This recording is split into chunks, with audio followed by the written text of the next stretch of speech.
Welcome to the Secret Origins panel at Emerald City Comic Con. I'm Jonah Weiland from Comic Book Resources, and sitting to my right is honestly one of my favorite artists, and has been for a long time, and you know that, I've told you that before, Mr. Tim Sale. Thank you. Hi, Susie. And I was really excited for you. And we're going to start at a place that was a big moment for me in terms of my company and what we were doing, because we really got behind the show in that first season, Heroes. You were the artist of, what was his name? Isaac Mendez. Yep. On Heroes. And that's probably the moment in your life and in your career where your art got seen by more people than ever before. Is that, I'm sure that's true, yeah. Is that true? How did that show kind Well, of... I don't know, I didn't count, but yeah, I'm sure it's true. Well, they had, I think, about 20 million viewers an episode that first year, so they did pretty well. As long as Isaac was alive, I think that Yes. worked great. Talk about that time in your life, because it seems like that had to be, to me, outside perspective, had to be a pretty special moment for you. Yes, special, and it sort of fell out of the sky. And I had no ambitions to do anything like it. It initially it started with a phone call from Jeff Loeb, who had known Tim Kring, creator of Heroes, for 20 years. Kring wrote the second Teen Wolf movie. Jeff wrote the first Teen Wolf movie. And the way I heard it was that Tim called Jeff and said, I have an idea for the show. People tell me it's sort of superhero-y. You know about superheroes. I don't know anything about superheroes. Let me pick your brain. And they did a lot of brain picking. Kring wrote the pilot and wanted to, even though he had a long-standing show called Crossing Jordan on NBC, and NBC at that point was sort of desperate to have the next big thing or anything successful. Yeah, and because of the kind of comic booky aspect, he then talked to Jeff about, who do you know that's local? I lived in LA at the time. Fast and knows about superheroes. Because he wanted to have some illustrations to actually go with the script to send it to the powers that be to help it get approved. And so I talked with Tim on the phone and did a few. When I first did the Atom Bomb Painted in Blood with Isaac, at that point dead at the end of the pilot. Right. And the next thing I know, I get a phone call to come up to it was Universal, wasn't it? Where was it? Is that Universal? Yeah, they filmed most of it there. And to Kring's office, and I didn't know that the pilot had been approved. And David Semmel, the director, was there, a bunch of other people were there. And the first thing they asked me is, are you comfortable with painting? And I said, no, because I'm colorblind, and all my stuff in comics is colored by a separate person, which is the way it usually is in comics. But looking at the ink wash technique that I usually do, when that's colored, it looks enough like paint. And there was a computer, and we went online, and I showed them some of that stuff, and they said, okay, fine. And they asked me to do a bunch of paintings for the pilot. Jeff was not involved with the show at the pilot stage. He was from the first episode. Interesting, I didn't know that. Yeah, but he'd started this part of the ball rolling, and I was part of the props department. And it was funny when you say that more people saw my work. I often wondered how many people who didn't know the comic work would know or care. Because the credits on a TV show are like this at the end, of them this big, and there is one about 3/4 of the way through that says Isaac's artwork by Tim Sale. But, that's it. Off the screen, right? But as far as people seeing it, yes, absolutely. The other funny thing about it, and I had no idea this was a surprise to me. I have Richard Starkings, who does all the lettering for me and Jeff in our comics, created a font based on my my hand lettering, but it's a computer font. There's also a brush font with that, and all the credits on the show were in my brush font. Yeah. And anybody here can go online and buy it and download it and use it. It's all. They can make their own Heroes episodes. It costs $50 to get, and Richard has like 1,000 different fonts and everything like that. I remember that, and they used it very effectively when they would do their title sequences, where Yeah. they made it kind of comic book-ish. Yeah. Not comic book-y, comic book-ish. Yeah. And I thought it And really art. effective use. I mean, it looks like brush, right? Yeah. So Yeah. that, and all the chirons and the credits and stuff like that would be in that. Was that, I know the television production schedule is months in advance, but was that an incredibly busy time for you? Because you were doing quite a few comics at the time too. Was that just a crazy period for you, or was it all done in advance? I don't remember it that way. Yeah. Pilot had by far the bulk of the art. That's true, and they kept on reusing that, right, and coming back to it. Yeah. And the first season was when Isaac was alive, and those were real paintings. The other seasons, the artwork was there, but it was very different and nowhere near as interesting to do, or I think for the show. But I still was doing work, and after we figured out, well, I knew all along, but after the TV people figured out that they should film it and then I should work from a screen grab, as opposed to me doing something and then having 100 people try to recreate that. Or I have to draw it 10 times because it isn't just what they want. Right. But we got very streamlined after a while, and it was a lot of fun, really. It was very jazzy. I think a lot of people would assume that working on a TV show in that capacity, because often TV shows are often done by committee. It's rare Yeah. that they are a small group of people making all the decisions. Like in comics, it's generally a much smaller group of people who are making a comic. And a much smaller industry. Yeah, but did you get a lot of notes back? Did you get a lot of revisions, or did they just kind of trust you? They said, this is what we want, and you did it, and they were happy with it. It would vary sometimes, but most of the time, once the general way of working was to have it filmed, and then they would pick a screen grab. Yeah. Say, we want this. Yeah. And then it's just me doing it, and no, I didn't get revisions. They trusted me to make it look right. Yeah. The problem was and I would often get called into Sunset Gower, which is one of the studios, for meetings with producers and directors, writers. But that was always, I always felt that wasn't very,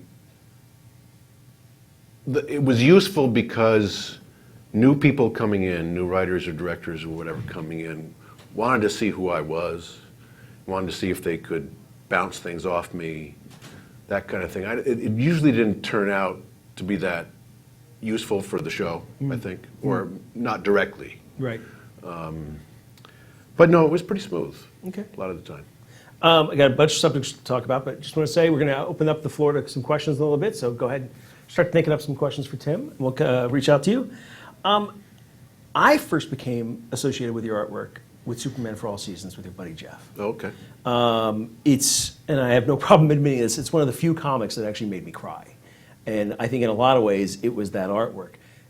Go back to that time and creating that, because I thought that was a very special Superman project, Yeah. very much of its time. Superman's changed a lot since then. The way DC handles him and what they're doing with him is very, very different. And I also felt that that project was very different at the time too, because the mainline Superman books weren't that, I'd say, emotional. That was a very emotional book. Well, Jeff and I work very emotionally. We're very sort of sentimental people, and we are. A lot of our influences are, old-time movies or things like my favorite movie is Casablanca, a terrific movie on many levels, but not the least of which is romance and sentiment.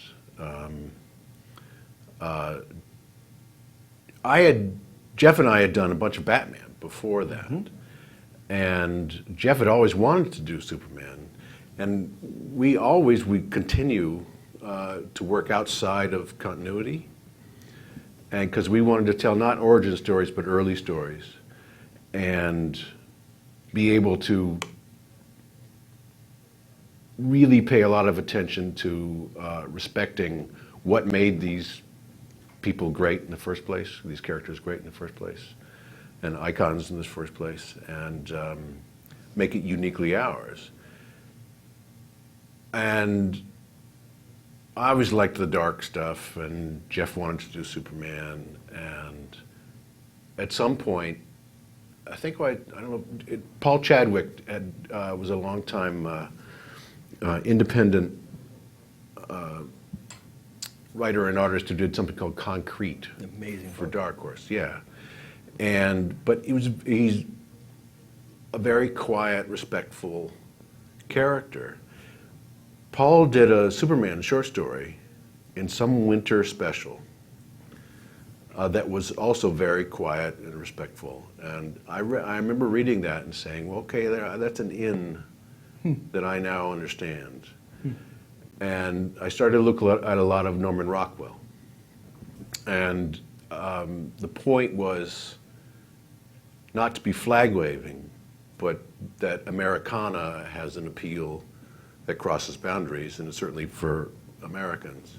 And small-town America especially, in the way that was idealized and yet real to a certain extent, right? And I called Jeff, and Jeff said, really? That's awesome. And so I started to draw, and I know that I wanted to make it as different from Batman as I could. Yeah. And I wanted to use a very thin line and have the color tell a lot of the story, but I wanted to have a lot more detail than I usually did. And my idea for Superman was that he was always an alien, and that he didn't need to go to the gym and get really cut. And I wanted his size to reflect sort of his superness when he's just Clark. Mm-hmm. And yet nobody would comment on Clark, you're 8 feet tall, what are you doing? And the corn-fed country boy was my idea. And admittedly, it took me a while to make him not look sort of slow. And I'm not sure that I always did it that well. And I know that DC freaked out when they saw it. They would thought they were getting the Batman guy. Yeah, because Superman for All Seasons is much more playful than your Batman It is. work. And quiet. Yeah. You So know, they freaked. without Luther, the first issue is my favorite, when we're just in Smallville until the very, very end. And I just loved doing it. It's the most Rockwell-y part of it, and I just love doing all that stuff. And So they freaked. they did. Well, first of all, Superman looks dumb. He's tall. There's no black on the page except for lines. They didn't know what. And to his credit, Mark Chiarello, who was the art director at DC, they all have meetings where they're going over stuff, and the story I heard was that they're going, oh my God, what is this? And Mark said, wow, yeah, what is this? This is great. And that kind of turned a lot of heads, and they had people working with me for a while, giving me more notes than I ever had on Batman or anything like that. Really? But then I won an Eisner for Best Artist of the Year for that, and they didn't give me any more notes after that. That's interesting. That was good, yeah. So, it was a successful project by any It measure. was, but they didn't. It's not what they wanted. Well, you know, corporate. That we were buying the Batman guy. Right. You know. Would you say was it a difficult project? Or is that too much? Difficult is too strong, but I was slower on it, and I just done a year and a half of Batman where I penciled and inked a book and never missed a deadline. And I was missing some deadlines on nothing too bad, Right. nothing like Captain America. But 9 years. Not your deadline problems, though. what, you wanted to bring it up? So, I was wondering whatever happened. We'll get then there, we'll to get that, there. we'll get there. It's not dead, so that's the fast answer to that.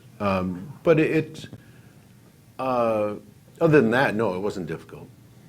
Interesting. Okay. I wish it had all been in Kansas, but you can't really do that. Yeah. Okay. Well, all right. Since it was brought up here, let's talk about Captain America White. One issue came out, number 0, in I believe 2008. was it 2008? Yep. I had 2005 down here for some reason, but 2008. So it's not that. Eight is bad enough. And there was a great response to it. It's like, okay, another Loeb Sale Right. collaboration, and then Jeff got busy. He's been doing a million things. I got busy. There were a number of other things that were happening personally. Yeah. Jeff lost a son. Yeah. So, there were a number of ways that it was derailed. But I can tell you that I'm waiting on a script for the last issue. So there are 5 more in the can. 2 of them are colored. And Jeff is now essentially out of comics, just working for Marvel Television, both animation, and he does Agents of S.H.I.E.L.D. And so he needs a contract to, I guess, do 1 more issue or something. I don't know exactly how that's working, but it's been a little while since I've been waiting for that issue. The 0 issue was really a sampler. It really wasn't a full issue, so in so much. So when you guys do get this out there again, will you just start with issue 1? Do you have any sense of how you do that, or will you reissue 0 as part of 1? Any thoughts on that? Well, when it's compiled, the of 0 course. will be part of it. I don't know exactly what they're going to do. I know that at different times they called it different. They called the issue after the 0 issue 1, other times issue 2. They may call it issue 2 and then just pretend that the 0 was issue 1. They certainly will in the compilation. Right. There won't be 7 issues. There'll be 6 using 0 as the 1. Are you still happy? But it's World War II, Bucky, Sergeant Fury and the Howling Commandos, the Red Skull, Nazis, things like that. With all this time that's gone by, are you still happy with what you produced for issue 0? But yeah, very much so. I just hope the rest of it is up to it. It's the first time I used certain other techniques, a lot of graphite, and to give it a sort of gritty stuff like that. And Dave Stewart colored that, as he colors pretty much everything of mine now. And he seamlessly fell into how to do that. He'd done all the wash. He did all the colors for the Heroes TV show. And so, yeah. Okay.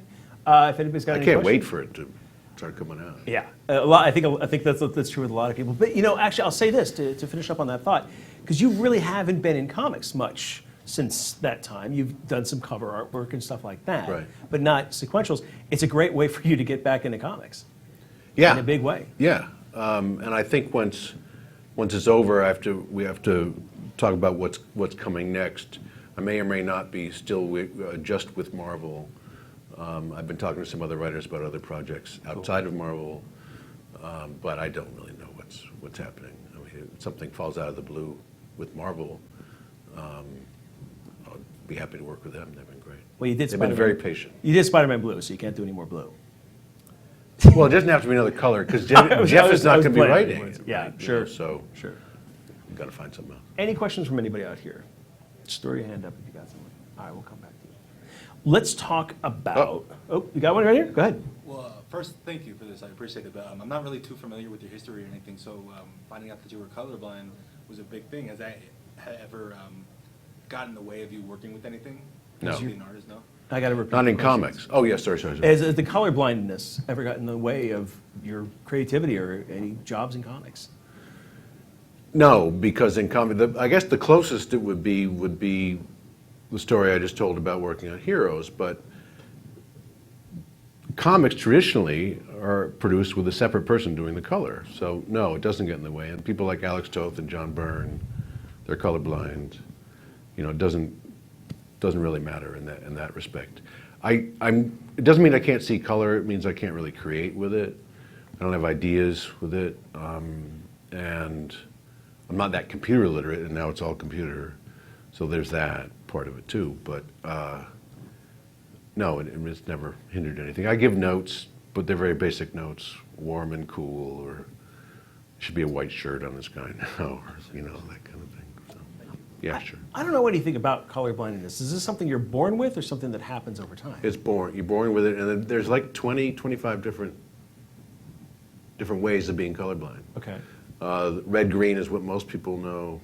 Not being able to tell the difference. Mine isn't that. Mine more has to do with the value of the color, which is how much the color is in there, and I think I have that right. I could have that wrong. I'm sure I'll be corrected if I have it wrong. But you know, I was giving an interview at a comic convention in Barcelona. And there was the way they set up a lot of those things in big conventions in other countries is they have a lot of little interviews for you. It's like if you're out promoting a movie, you're sitting in a room and other people come in, right? Right. And the guy, excuse me, they came in, he was talking to me, and then he asked me about being colorblind. And it turned out he was an expert in, you know, an optometrist, ophthalmologist, whatever. And he said, "What you have is," and I should have written it down. I should have written it down. Well, he was an expert in it, man. Wow. You know, so yeah. That's pretty cool. So Let's talk. it's the first time I ever knew there was a word for it, and how many different ways you could be colorblind. That's interesting. Let's talk about your first project with Jeff, Challenges of the Unknown. Yep. Which is, I understand it wasn't exactly, I mean, first off, was that your first published work in comics? No. Okay. It was just first. It was Jeff's first. How much experience did you have before that got out there? None in the superhero world. Okay. So I started out as an inker Yeah. on something for Warp Graphics called Myth Adventures. Warp Graphics is Richard and Wendy Peeney, who did ElfQuest. And I inked Phil Folio for about 10 issues, something like that. And that was based on a humorous series of books written by a man named Robert Asprin. And Asprin and his wife Nettie all created a series of fantasy books called Thieves' World, that at the time, this was the early to mid 80s, were really popular. And they wanted to do adaptations of that. That was the first time I penciled and inked anything. They were magazine-sized black and white books. But when that ended, I had no connection to anything. There were only 6 of those. I had no connections in the industry. And I found a guy named Mike Friedrich, who used to write comics for DC in the 70s, and he was now an agent, and he said, the first thing you need to do is come to San Diego. And it wasn't like, well, San Diego wasn't anything like it is now, but also the amount of very successful conventions wasn't anything like that. Yeah, it was really the only one. Pretty much, certainly West of that Coast. size. And it was maybe a tenth the size of it that it is now, if maybe even Less the 20th. than that, yeah. Yeah. And at that show, I met Matt Wagner, Diana Schutz, and Bob Schreck. Good people to meet. And they gave me work for 4 or 5 years until I hooked up with Jeff. Right, you worked on Grendel. I worked on Grendel. I did something called the Amazon for Kamiko back then. There were a number of things like that. Matt and I became very good friends. But then, again, not superheroes. Right. And I went to San Diego again and met Barbara Kiesel, Barbara Randall at the time. Yeah. She had was looking for an artist to work with Jeff. Right. And I don't think they decided on what property. Jeff immediately walked in and said, "Great, Superman, what are we going to do?" And luck, they said, Yeah. no, that's not the world. And so they had this list, and we went down the list, nope. And we got challengers. And we hadn't really heard of challengers, to be honest. And this was the late 80s, early 90s, when there was a lot of shit happening in comics, a lot of experimentation. Watchmen, Dark Knight, But then a big independent movement, a lot of experimental. Grendel, very experimental. So we just threw this big mishmash of stuff together, and I was constantly redrawing. We didn't have a way. It took us like 4 or 5 years to figure out how to work together. Now we work full script, but for a long time, he would call me and we'd talk for like 4 or 5 hours, and he described the book to me, Oof. page by page. As fascinating as that must have been, was that also a little frustrating? Because that's a lot of time. No, that was great. What That was was great. frustrating was me drawing something and then him saying, it's not quite right. And actually, also on the Hero show, one of the things that would happen that Jeff had to learn coming from film was saying, can you just shift it about 10 degrees to the left, means you redraw it. And I've been in writing rooms with Jeff where the director says that to me, and Jeff says, you mean redraw it? And so that was a nice symbiotic part of that. But it got better and better and better. We became better and better friends just by virtue of doing that, and bounced a lot of ideas off of each other. We're very different people, but we have a lot of the same influences. Right. So it Works good. Yeah. It's why you guys have worked together so Yeah. long. Looking back at that, I completely forgot about Grendel until right now, but I'm a huge Grendel fan. Just ask Matt Wagner. I've been bugging him since Okay. I was first in the comics. And I remember that story. It was a short story. It's been reprinted a bunch of times. well, and that came later. I did it was Orion. The books were split in two. I did like 6 issues. Okay. Books were split in two. The first part was the Orion story. Right. And it was sort of like the captions were like newsprint or something like that. It was sort of set up to be very standard. Right. And wordy. And then the second half was Pelin, a vampire, set in Las Vegas. And so I had 2 different ways of working, both places, both parts of the stories. And nobody in a Grendel costume, which I used to give Matt hell about all Yep. the time. So, Yep. but then later I did a Hunter story in black, white, and red. Yes. Yes. Which is probably what you're talking about. Yes. And that, I think that story won an award too, not for me, but for Matt or It something did. like that. And that story has much more in common with your work even today. Yeah. Than It was those ink other wash, pieces. for one thing. Yeah. Yeah. It's very definitely. You look at it. That's Tim Sale's Yeah. work. When you look at that earlier work, though, do you look back on it fondly, or do you just go, "Oh man, what did I do?" No, but I knew that, I mean, it was 10 years later I did the other one, so Right. that hopefully I'm working better. And I look on it fondly just because of what it meant to me at the time, and working with Matt was great, and that kind of thing. But I don't think he knew how to write for me as well also as he did when he got to the Hunter story later. So Interesting. What do you want to work on? What are things that are challenging for you in comics? I'd like to do, and I have wanted to do, a sort of film noir arc. Creator-owned. I don't have characters in my head, though. But I'm really comfortable, really excited working in that way. My favorite single book I've ever done is something called Solo, which was a series of short stories with just me drawing. No ads, 48 pages. It was a pet project of Mark Chiarello, again, at DC. And I had different people. I wrote some of the stories, but I had different people writing most of them. And one of them, Brian Azzarello wrote for me, is a sort of, O. Henry, creepy and eerie, wow finish. But it's a gangster in a big city, very muted colors. Just loved it. And I love, especially with cities, I like working in wash, I like to do it. With Daredevil Yellow, I did it in wash because I knew I wanted New York to be a star in the book. And I thought that would be a really fitting way to capture it and stuff. Yeah. So yeah, I'd like to do a noir. You know, I've been talking about with different writers about doing something.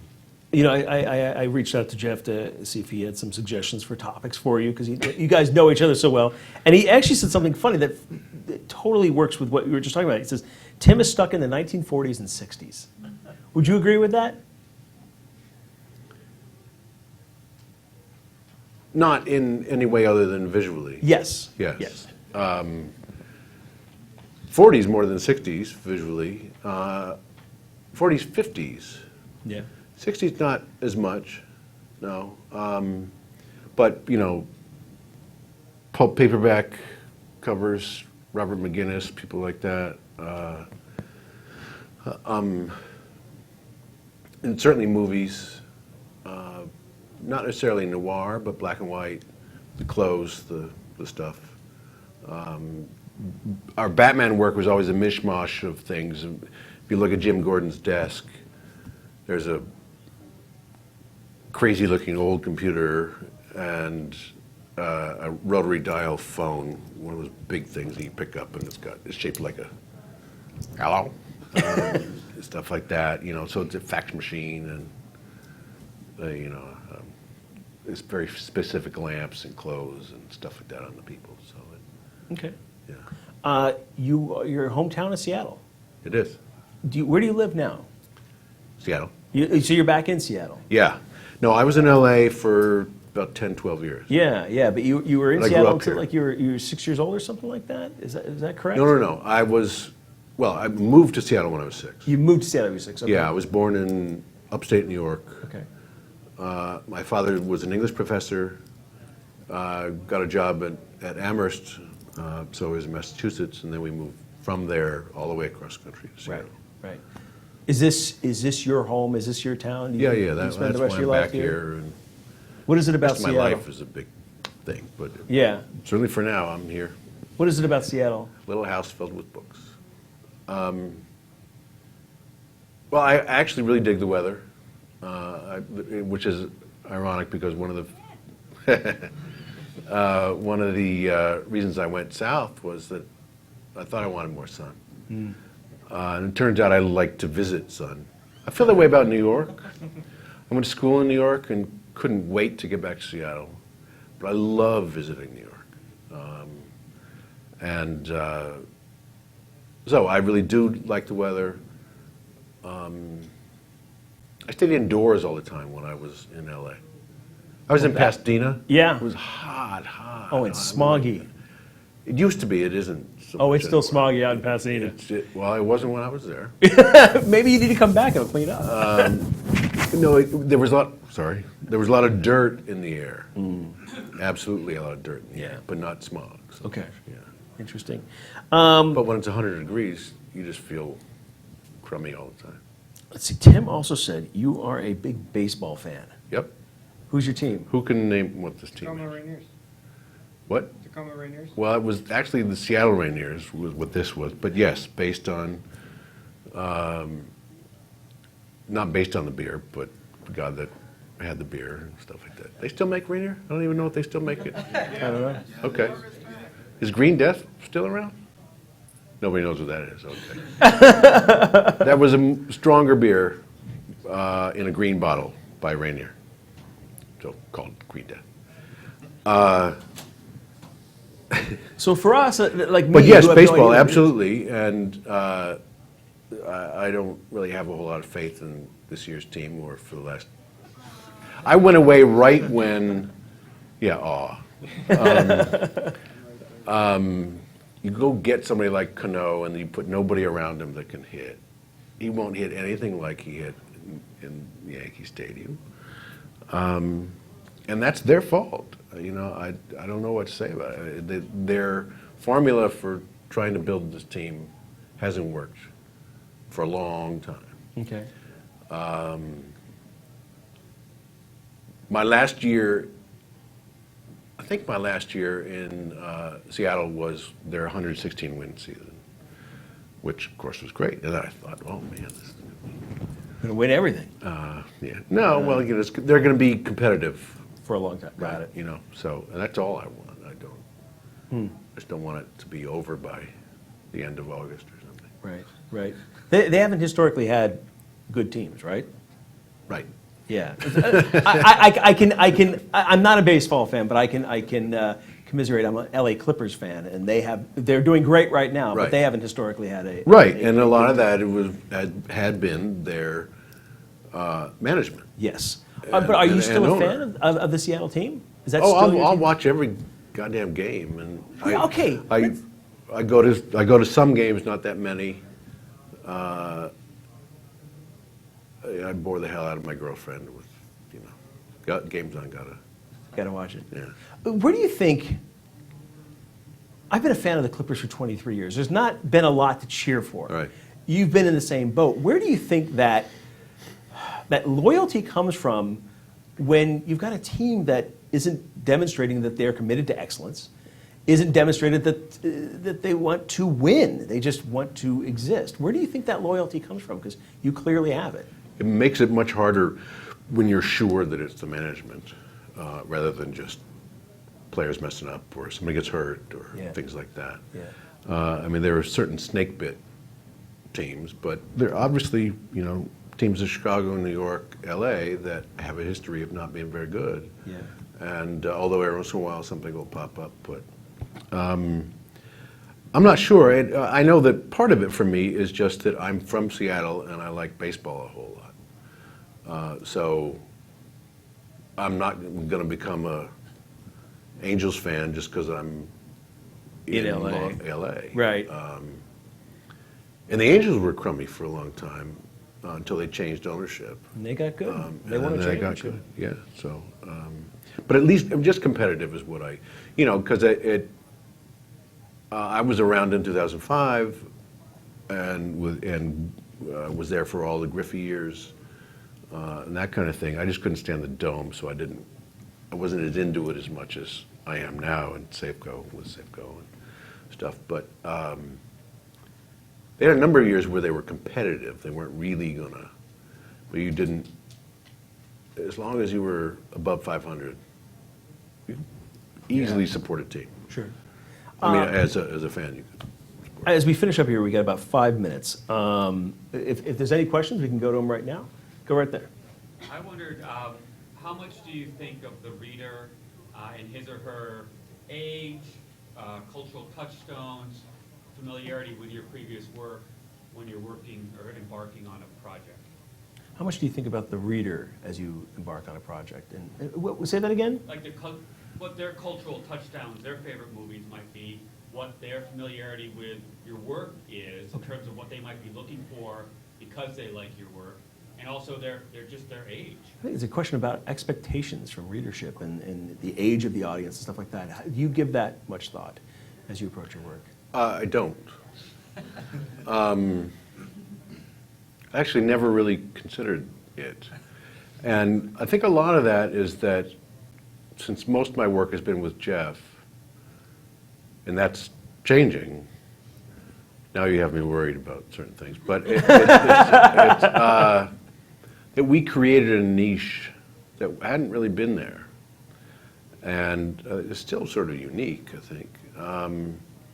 And it had a mixture of dark and light and sweetness and violence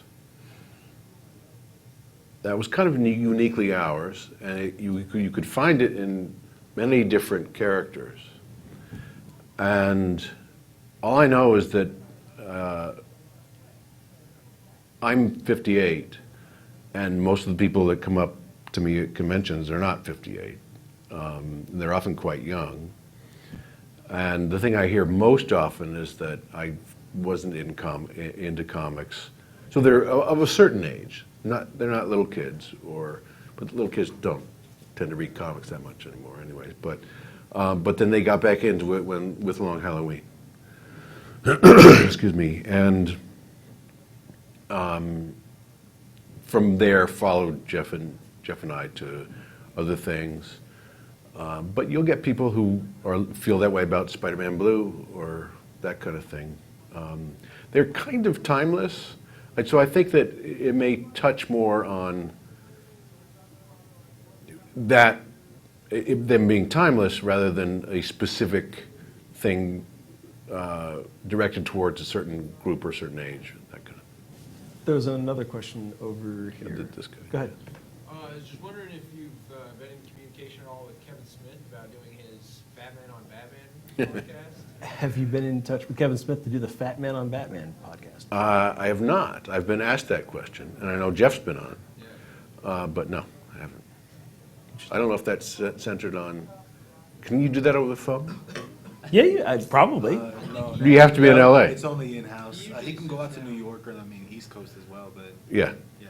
You're not coming up to Seattle. I don't think. Jeff also mentioned that you were, finishing up here, Jeff mentioned that you were a giant music fan, Yeah. I was more so when I was younger. more so when you were younger. Yeah. What did you gravitate towards? What kind of music?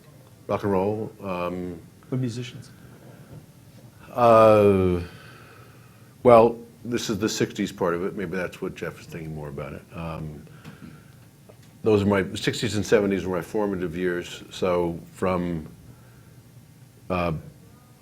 Beatles, one-shot wonders were a really big part of my a lot of, I love that single. Those guys never went anywhere, but they were really big to me. Right. There was so much great music in the 60s, so swiftly changing.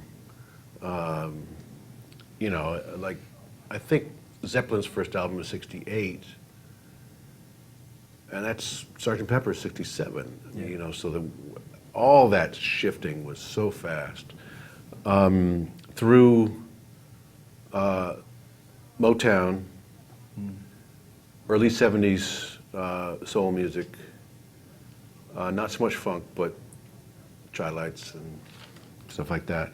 And then Springsteen, who I couldn't stand when I heard him on the radio. I couldn't stand it. And everybody kept saying how great he was live, and I went to see him at the Paramount in 77 or 78, and just, okay, man, this is, 3,000 people, and it was just amazing. How long did And I you was play- so into that for a long time.